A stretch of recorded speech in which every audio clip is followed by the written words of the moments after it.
విద్యారంగంలో సంస్కరణలకు తమ ప్రభుత్వం మొదటి ప్రాధాన్యమిస్తోందని అన్నారు ఏపీ సీఎం చంద్రబాబు.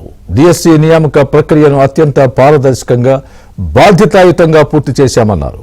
ఇప్పటివరకు ఏపీ వ్యాప్తంగా 14 డిఎస్సీలు జరిగితే వాటిలో 11 టీడీపీ ప్రభుత్వ హయాంలోనే జరిగాయని గుర్తు చేశారు సీఎం చంద్రబాబు.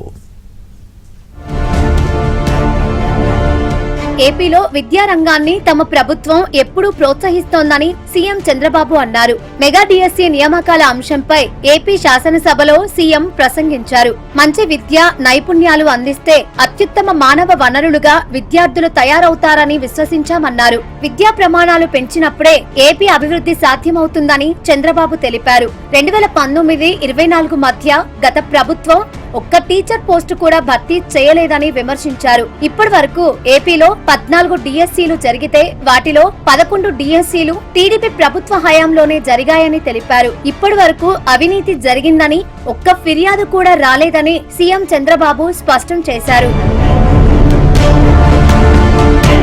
డిఎస్సీ నియామక ప్రక్రియలో నోటిఫికేషన్ కు విరుద్ధంగా ఒక్క డీవియేషన్ కూడా జరగలేదని సీఎం చంద్రబాబు స్పష్టం చేశారు.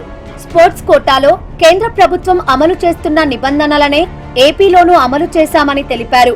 ఉద్యోగాలు పొందిన అభ్యర్థులంతా అత్యుత్తమ ప్రతిభ కలిగిన వారేనని, ఎంతో కష్టపడి ఉద్యోగాలు సాధించుకున్నారని సీఎం చంద్రబాబు అన్నారు. నేను ఒకటే చెప్తున్నా, ఎవడైనా ఈ ప్రభుత్వంలో ఫ్రాడ్ చేయాలంటే ఎవరిని వదిలిపెట్టే సమస్య లేదని మరొక్కసారి హెచ్చరిస్తున్నా.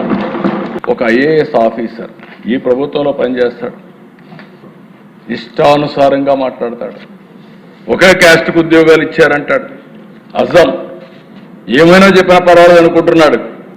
ఒక మాజీ మంత్రి ఇష్టానుసారంగా గేమ్స్ అంటే తెలియదు, ఆయన చెప్పేది ప్లే కార్డ్ గేమ్స్ ఆడినోళ్ళు కూడా ఇచ్చారంట. ఇది నువ్వు నేను ఇచ్చేది కాదు, government of India A sports ఆ స్పోర్ట్స్ అంతా చెప్పారు.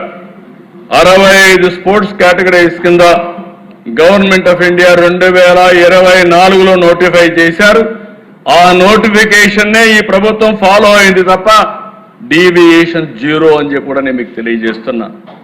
అంటే నోరుందని ఏదంటే పారేయడం, ఇష్టానుసారంగా మాట్లాడడం, మనం ఏదైనా కానీ మాట్లాడితే అడ్డంగా మాట్లాడే పరిస్థితికి వచ్చారు. డిఎస్సీపై ఆరోపణలు చేస్తున్న వైసీపీ నేతలు దమ్ముంటే అసెంబ్లీకి వచ్చి చర్చించాలని సీఎం చంద్రబాబు సవాల్ విసిరారు. అసెంబ్లీకి వస్తే వాస్తవాలు బయటపడతాయనే భయంతోనే వైసీపీ రావడం లేదని విమర్శించారు. ధైర్యం ఉంటే అసెంబ్లీకి రండి, ఇది పవిత్రమైన వేదికని సవాలు విసురుతున్నా.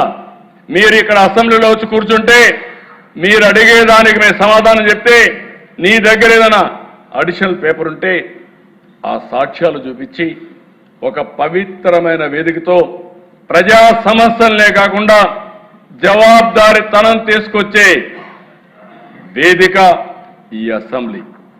ఇక్కడికి వస్తే అడ్డంగా దొరికిపోతారు, వీళ్ళకి ఏం ఉండవు. అందుకే రోడ్డు మీద కూర్చొని నేను ఎందుకు చెప్పాను, అదే హిట్ అండ్ రన్. వీళ్ళ పార్టీని హిట్ అండ్ రన్. నేను తీవ్రవాదులు చూసా, 60 ఏళ్లుగా ఆ పార్టీ అయిపోయింది, వీళ్ళు అదే మరి చేసే పరిస్థితికి వచ్చారు. భవిష్యత్తులో పరీక్షలను మరింత పకడ్బందీగా కూటమి ప్రభుత్వం నిర్వహించనుంది. విద్యా విధానంలో సంస్కరణలతో పాటు పరీక్షల నిర్వహణలోనూ పారదర్శకతను మరింత పెంచనుంది.